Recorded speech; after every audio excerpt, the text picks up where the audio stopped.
passion was initially basically still on the science field, but it's more in chemistry, but certain things, certain challenges, and now you're here. Are you, ma'am, happy? I'm curious with your decision to really focus on political science.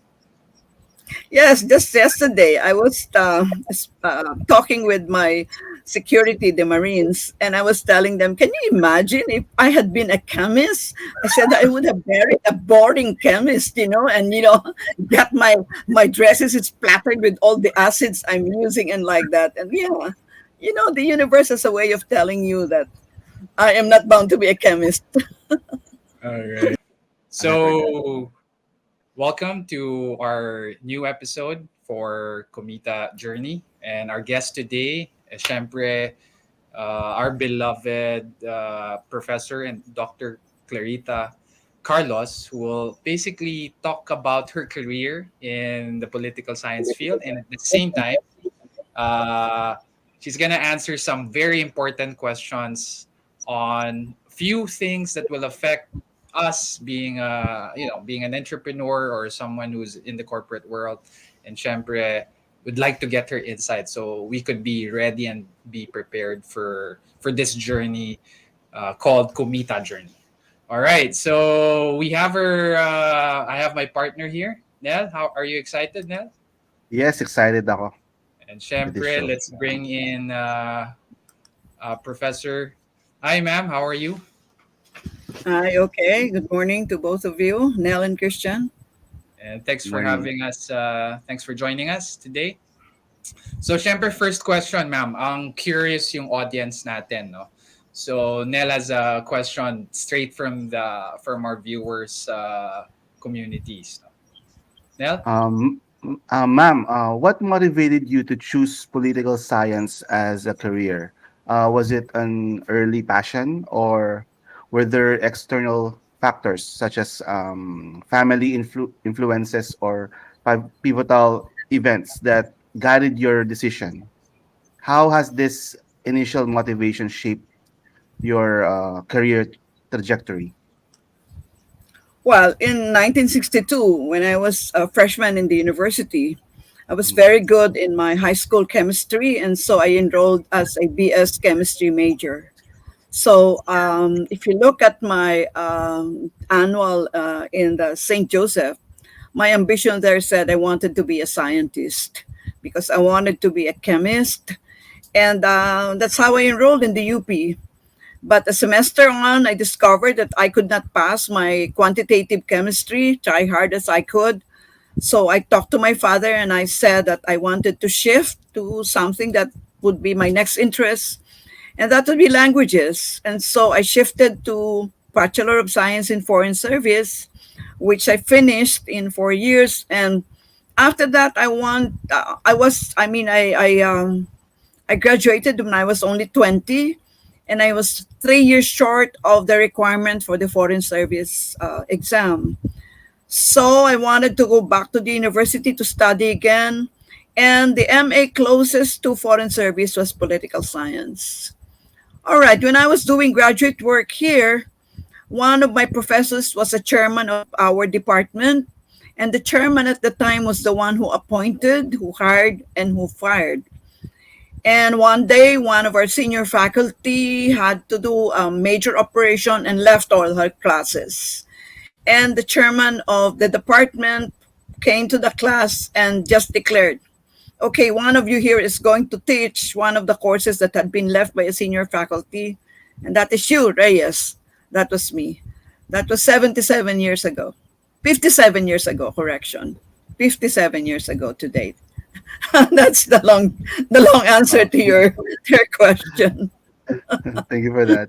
I like that, no? So, parang your passion was initially basically still on the science field, but it's more in chemistry, but certain things, certain challenges, and now you're here. Are you, ma'am, happy? I'm curious with your decision to really focus on political science. Yes, just yesterday I was talking with my security, the Marines. And I was telling them, can you imagine if I had been a chemist? I said I would have married a boring chemist, and got my dresses is splattered with all the acids I'm using and like that. And yeah, the universe has a way of telling you that I am not bound to be a chemist. All right. I think it happens to all of us. Ako, I really wanted to be a doctor, and then I went into sales, and now business and all that. So that's really typical. No? Now, ma'am, I'm curious. No, since we're looking back at your very long career, because if we look at this field where you are, not not many people are have that type of longevity. So what do you think are the foundational elements that made you stick and made you really, hey, we love to hear your insights, your comments, and very valued, very respected. So what are those elements or principles you think that made you stand out?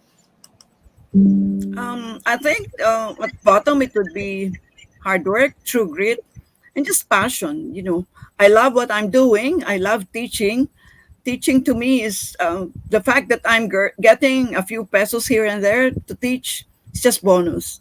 It's like I'm always pulling the days when I'm going to teach my courses in geopolitics and regional integration, and I always look forward to it. I always have the spring in my steps.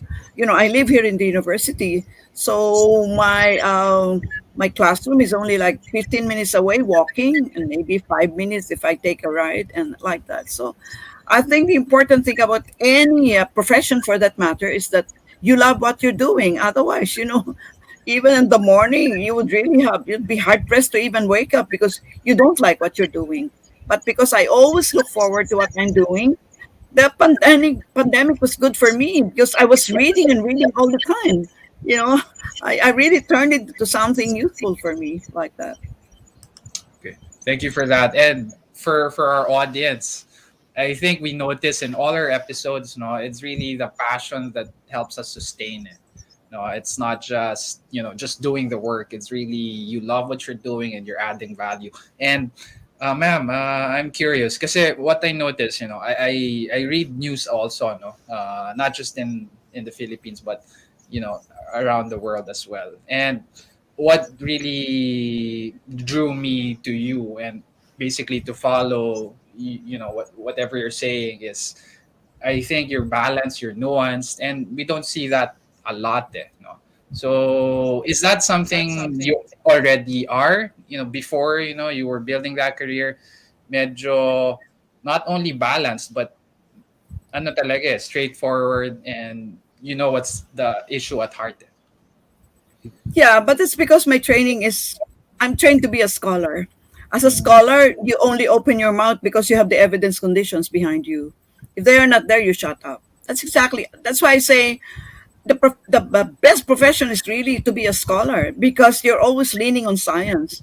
You're always leaning on what has been scientifically evidenced. Otherwise, you keep your mouth shut. There's no point shooting off here and there, and there's no point leaning here and there. Because as a scholar, you use the magic word, you have to be even handed. You have to pay attention to all the actors involved, listen to what they're saying, and make your determination. Ma'am, is there a widely accepted practice or belief in political science that you believe is outdated or needs to be challenged? Oh, a lot of them. But the time that we have now is not enough to do that. That would be several lectures. But yes, Okay. but see, political science, like any other science, it is a social science field, is always changing. We're always shooting each other's beliefs, views. Once upon a time, I was an out and out Marxist, and I realized that. I mean, it no longer works. There is no empirical evidence to support it. China has abandoned socialism. Russia has abandoned socialism. It disintegrated. The USSR disintegrated. The US is about the most socialist country in the world now, intruding into every aspect of an individual's life. How much more socialist can they get? But these are all labels. That these are all labels. As we change, As we change as human beings, as we change geopolitically, so are the theories and so are the perspectives that we use to view the world. Otherwise, if we don't change, I don't know, then magpari na lang tayo, no, at magmongha, no? That's not where we are. If you will notice, scholars, they end their sentences with exclamation point, with a question mark, never with a period, usually with an ellipsis, because we're always open to other views. Whenever we attend international conferences, we're always ready to be shut down in terms of our findings. That is how science proceeds. If you are not humble to accept changes in your view, then you don't have any. You should not be a scholar. You should be, oh, I don't know, something else, but not a scholar. All right. I like that. In fact, I've been watching this monk debate and talagang ganda ng views eh. There's this, is socialism still a compelling governing system? And then there's another, they both give different views eh. So we really have to be open and at the same time be ready to change and adopt our approach. Ma'am, ito na po yung last question when it comes to career, no? And this is important because sometimes you're confused, you experience a roadblock, no? So Nell has a question again from our viewers. Ma'am, how to know if you're on the right career path? You don't know. You don't. You just discover it Oh, in time. You find out, as I said, you find out that you like to wake up in the morning and you have a reason to dress up. Otherwise, if you close yourself up and you have difficulty getting up and you have no motivation to get up and dress up, you are in the wrong career or you are in the wrong wherever you are. You know, yeah. you know. That's good. That's good. You just know it, intuition, di ba, ma'am? And you can make a decision based on that, no? Here, ma'am, let's look at the things that are affecting business people and people who work. Ano yung mga economic policies or policies in general that you think will have an impact in the next few years or decades? Policies that are about to be formulated or policies that are already in action during BBM's time? Well, siguro on the business side, it would be like I know even before I became a member of the cabinet and as a national security advisor, business is so overregulated. Halos sakal na sakal kayo, no? Everywhere you go, merong regulatory framework and yan. I mean, the ones creating value is business, the private sector. The government does not create value. The government is there to regulate. That is the verb for government, to regulate. It is us individuals, it is the private sector, you, the entrepreneurs, who create values. You are the ones who create employment. You are the ones who innovate. You are the ones who move forward. You are the ones who will take advantage of AI. You are the ones who will take advantage of chat GPT for your business. Government is following through. But what government is doing is practically strangling you. So I don't know. Do you even make money given everything that the government is doing? No, very little. Look at economies which are economic growth are really, going to this stratosphere. I mean, look at Thailand. Look at the jewelry industry there. We have artisans also who can make jewelry even better. There government support for our jewelers? No. Look at the subsidies for the jewelers in Thailand. Sobra. Look at the price of gold there. But ang mura ng gold doon? Mahal-mahal dito. Diba? And you can go across the board in all kinds of businesses and you will see that pattern. So you are over-regulated. And then you have to put in the foreign forces. Now, it seems we're the tail of the American kite kung anong ginagawa ng Amerika, sundan-sundan natin. And bakit natin ginagawa yun? Are we not supposed to be an independent country with our own independent core interests? Why decouple from China? China is the source of our markets, commerce and trade. Ang US sa ating defense and security. Dapat malaman natin yung dichotomy na yan. If we don't, talaga magkakagulo tayo. Good thoughts there, no? And when you say yung having that independent position in, especially with other countries, or sometimes they're trying to influence us, what comes to mind is India, no? Can you tell me more? Am I right in assuming na parang they're not gonna be like in terms of being influenced by other bigger players? Is that a Yeah, good vision for us? not that we want to copy anything. Let's only copy which we need, no, given our conditions. But India, remember, once upon a time was a satellite of the USSR. Up Mm, till this day, it buys all its arms from Russia, including its missile system. And we, interesting. in turn, buy our arms from India. That's the reason why when we bought what is this? The BrahMos, no? The BrahMos, the technology, the science is from Moscow, and the technology is from India. Moscow had to get a guarantee from us that we are going to protect the copyright of Moscow or Russia as the owner of the copyright for our BrahMos missile system. We should be as smart, intelligent as India. Remember, the US is trying to pull the legs of India in the, what do you call this, in this AUKUS and this Indo-Pacific new configuration in the region. And what is India doing? No, no. It says, I don't like to be part of this thing that you're designing. I want to be a free agent. But let us also be a free agent. Let us be like India. Let us also multi-align. One of my last memoranda to President Wong was is to really join the BRICS, to join the Shanghai Cooperation Council. We cannot be leaning on the United States of America all the time. We should, in fact, look for so many markets for so many of our valuable products. If China, as it had done during the time of Noynoy Aquino, black all our products in this market, let's look for other markets. I went to Turkey. I had a lecture series there. Yung ang liit ng pineapple do, 350 pesos. Sus Mariosep. Ang laki ng market sa Turkey. Diba? I mean, be smart, intelligent about it. Huwag na lang nakatutok ang ating mukha sa China and US. There are 200 other states in the world, by the way. I think, ma'am, you hit the nail in the head. Kasi if we link it to business people, diba, you're not limited. Like as an entrepreneur, you have to really diversify your market, even as an investor, no, to make sure that you're not limited or restricted with your alliances with one nation or another partner. So that's a good connect lang sa mga audience natin. Ma'am, I think here's another question from our viewers. Nell?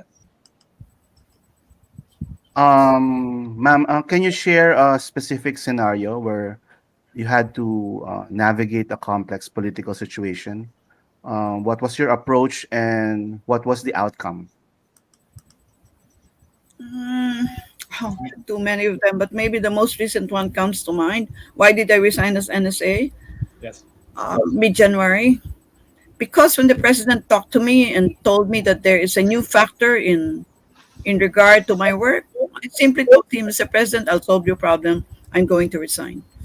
But the president said, no, you have to stay on. The country needs you. And I said, Mr. President, I'm a scholar.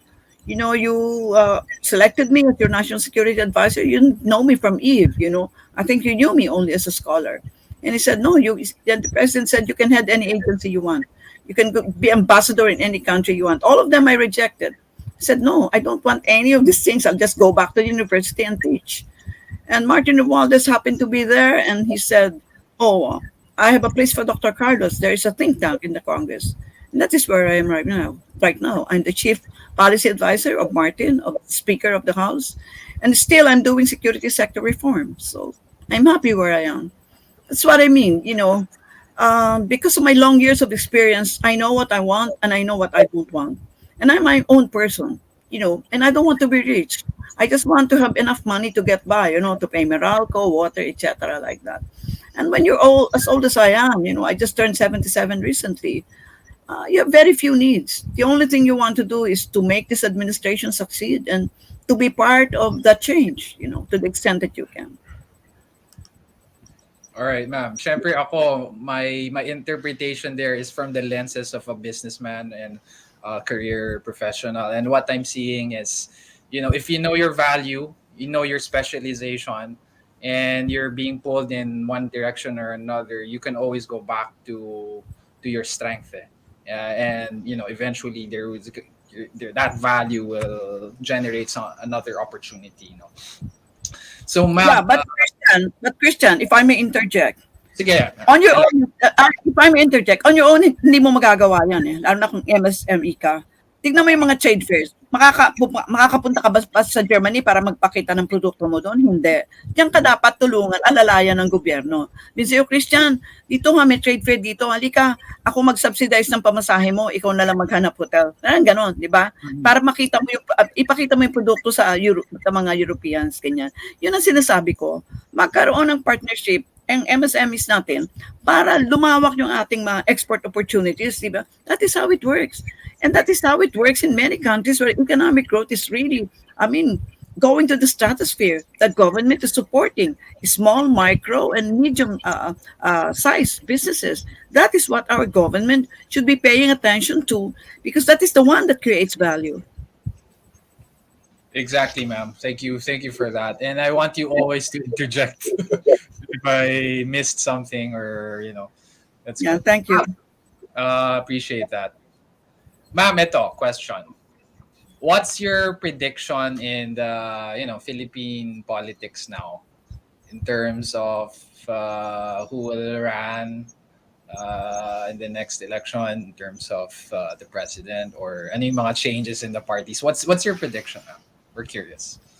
Yeah, more of the same things. We're still dealing with the same democratic deficits. You have a broken political party system.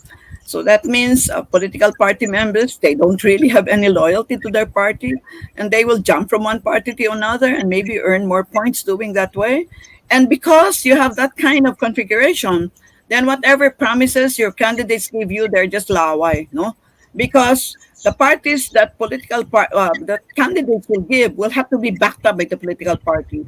Look at Boris Johnson when he ran for as a member of parliament of the House of Commons in Great Britain. What did he promise? He said, if I win as a member of parliament and if I win subsequently as a prime minister, then he said, I will take Great Britain out of the European Union. And that's what they did when the conservative parties won. That's the reason why we are moving heaven and earth to move from the presidential system to parliamentary system.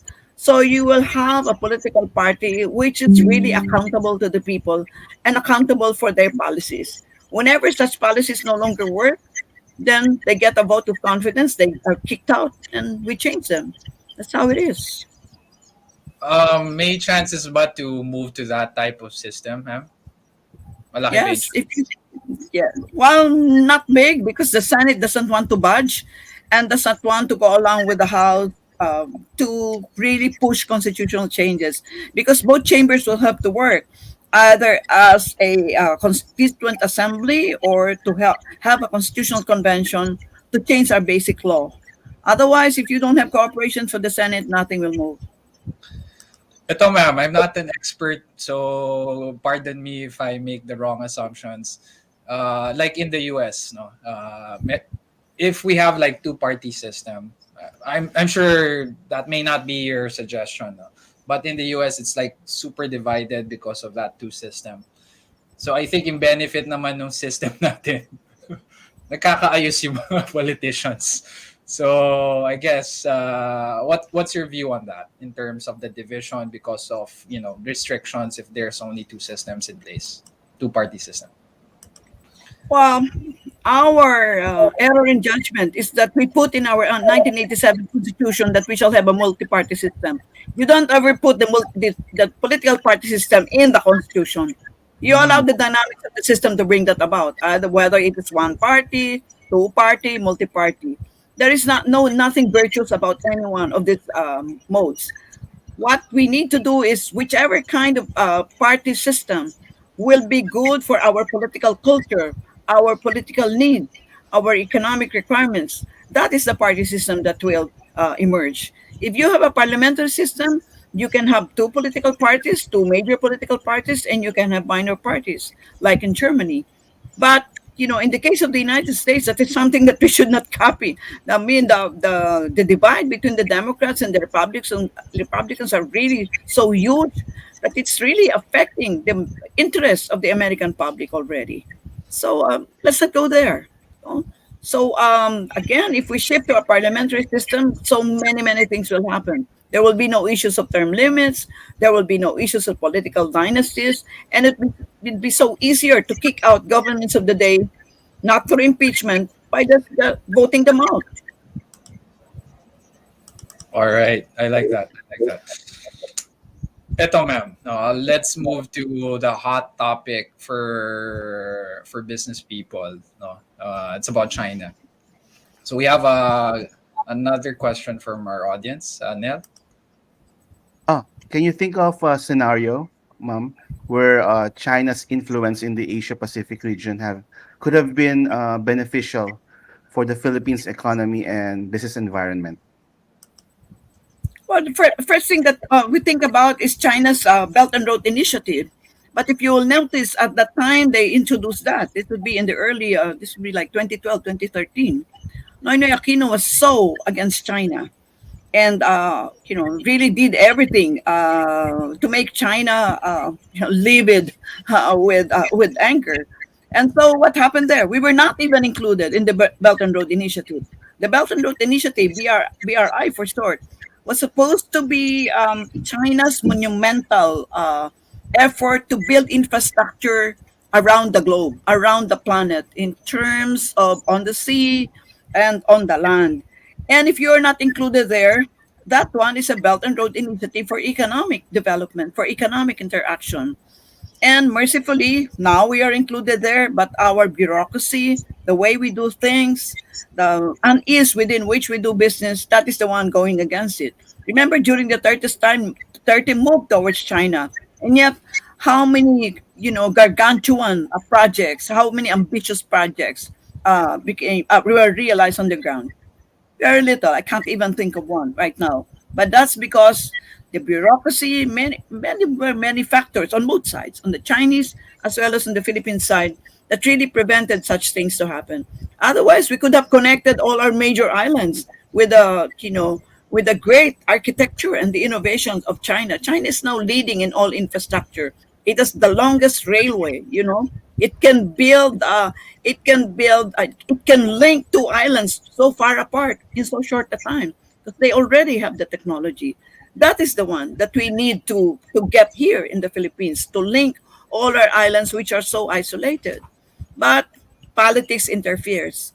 So as you will notice, and I'm sure all of you know, the U.S. is now making sure that China does not have any access to the chips, for chips technology.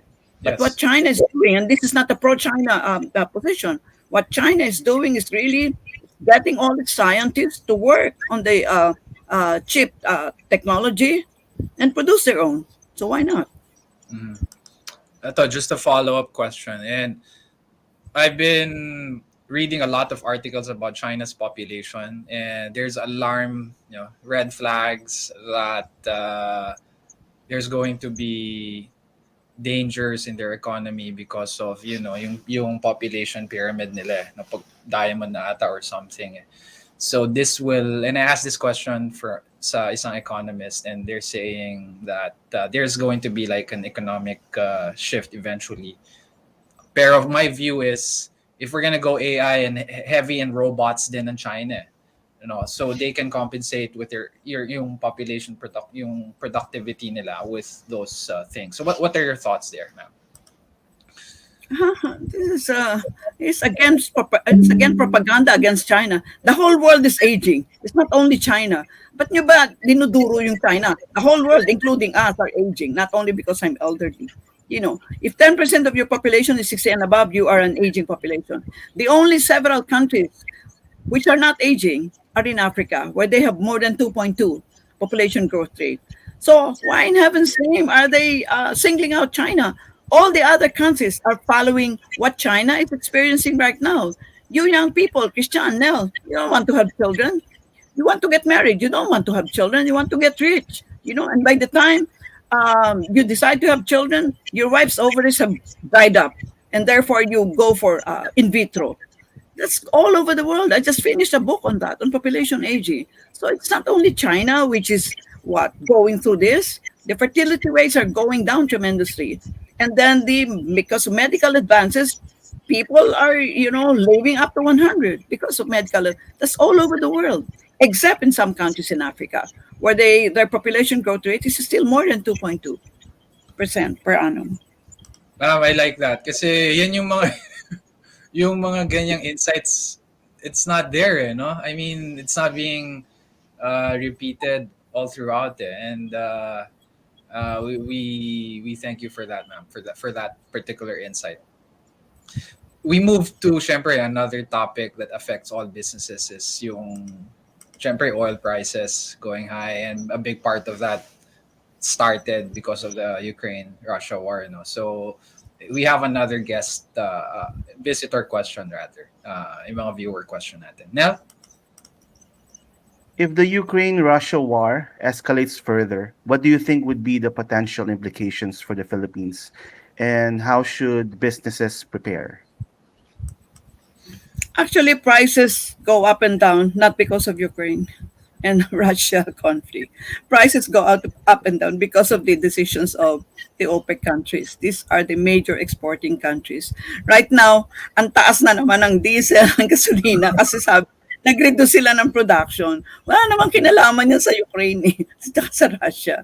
Of course, the fact that Russia is a major producer of oil and natural gas, ang tagal-tagal na yung ino-offer sa atin Kasi ang Russia nandiyan lang sa north natin, di ba? Russia is also Asian, like that. So again, let's be smart, intelligent about it.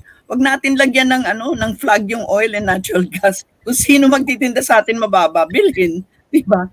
Minsan nilalagyan natin yung flag yung yung langis. And katangahan natin. No. Ukraine and Russia, any conflict all around the world, it's nothing to do with the price of oil. The price of oil depends on the decision makers of OPEC. Saudi Arabia, Iran, Venezuela, major Iraq, di ba? Yan ang mga major producers ng oil. That's good.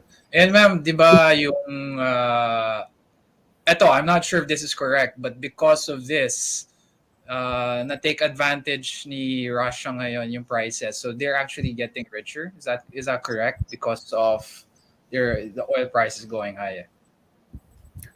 Not really getting richer. I was in Moscow, November, December, last year. I met with my counterpart, si Petruchev. Hindi naman sila, yung sanctions sa kanila, natutuwa pa nga sila dahil hindi ba umatos ang Germany, tapos pinasabog ng Amerika yung kanilang yung Nord Stream, di ba? Yung nagli-link na nagdadala ng gas sa Europe. Pero ang dami nilang markets. Alam niyo ba, practically, there are 54 countries in Africa. Siguro 3/4 noon ang nagsusupply Russia ngayon. Ang daming unintended consequences ng sanctions sa Russia. Russia is a great country. This is not, again, a pro-Russian view, but if you want to understand what is happening in Ukraine and Russia, just find out what Europe did to Russia after it disintegrated in 1991. When you have a better understanding of that and you're reading alternative press, like me, as a social scientist, you have a better understanding of Vladimir Putin, a better understanding of Zelensky, and what other external forces are making that war prolonged. Mm. And yes, I'm actually doing that as well. So I'm open to hearing those views. And yun yung missing. It's not one view lang. Yung popular views are being nurtured and developed. No? Ito, last question. A series of questions maybe on AI. Kasi ito yung topics namin usually. Kasi this really affects the business. No? So here's a really good question from our viewers. Nel? Ma'am, as AI continues to evolve, what changes do you anticipate in the regulatory landscape in the Philippines over the next decade? For one, AI is that is borderless. You cannot regulate AI even on a national or a local scale. What you need to do is ride on the train and just get as many benefits from AI. I know there will be many unemployed. The last estimate I saw was 1 billion will be unemployed because AI will replace them. Let us use these new technologies for our own benefit as human beings. Let us use AI to look at the metadata that will help us mitigate and adapt to the consequences of climate change. There is no enemy. The enemy is climate change, and all of us will disappear in this planet because we just keep on waging wars against each other. And that's the most idiotic thing that we can do. When people talk about having multiple patrols in the contested South China Sea, I said, sama yung China. Total yung multiple patrols na yan would be for maritime piracy, protection of the environment, and HADR, humanitarian assistance and disaster response. Isama niyo yung China dyan. Bitbitin niyo yung China dyan. Pakita niyo yung China that sa China, there is only one ocean, there is only one ecology, and we have no business dividing the South China Sea into 6 because we're one of the 6 rival claimants. You understand? Most things that we do is to divide. Diba? Sino yung nagsabi dyan na, sige nga, boycott natin yung China. Sabi ko, Sus Maria Josep, magmula dito sa clip sa sa buhok ko hanggang dito sa suot kong tsinelas. Hindi maghuhubad na ako tsaka suot kong damit kung lahat ibo-boycott mo yung China. Diba? Parang kagaguhan ata yun. Let's think of something else. Diba? Let's think of something else. There is a MOA between the Chinese Coast Guard and the Philippine Coast Guard. Alam ko yan, nung NSA ako. Ba't hindi yan ang pagyamanin mo? Para alam nila kung anong magiging ate nila in rules of engagement whenever they again prevent the resupply of the Ayungin Shoal. Di ba? Dami naman magagawa eh. Let us talk of common fishing grounds. Yun ang pinag-usapan namin ni Ambassador Wang Xilian ng China. Let us talk of regulatory framework. Yan ang sinusulat kong libro on regional fishing agreement. Let's talk about fish. Let us not talk about territory. Mamamatay na tayong lahat. Hindi naman mariresolve yan dyan. Diba? That's right. Ma'am, I like your view. Ma'am, ito, last question na lang, no. Ano yung magiging since you're working with the government on a lot of policies, ano yung pinaka exciting na pwede nilang anticipate or expect, ma'am, for BBM's tenure? Siguro 2 things, no? Not one. Kagabi, si Ted Herbosa kasi part ng experts group ko yan. So we were talking about, sabi ko, Ted, pakailaman yung health natin kasi without health, all the rest are unimportant. Health security muna. Gawin natin yung universal healthcare. Mga mahihirap, dapat kahit piso, hindi na sila kailangan magbigay pag sila ay nagkasakit. And bago sila magkasakit, ang pakialaman natin yung bago sila magkasakit. Wag mo na maghintay sa atin na magiging malala sila tapos 1,000 ang babayaran nila. And Ted Herbosa agreed with me. Health security is what the president should be paying attention to, concomitant with food security. I hope he will, kasi ang president nakadapa sa maraming bagay, makahanap na siya ng mag-head ng Department of Agriculture because that is where the future of our country will rely on in the first instance. And all of this will have to be aided by education. I am an educator and I know that changes will happen because of education, and education. Thank you, ma'am, for that final word. And again, thank you for joining us, ma'am. We really appreciate your views. We learned a lot. There are so many things na di namin alam, a new perspective. So thank you. And with that, thank you so much, see you on our next episode.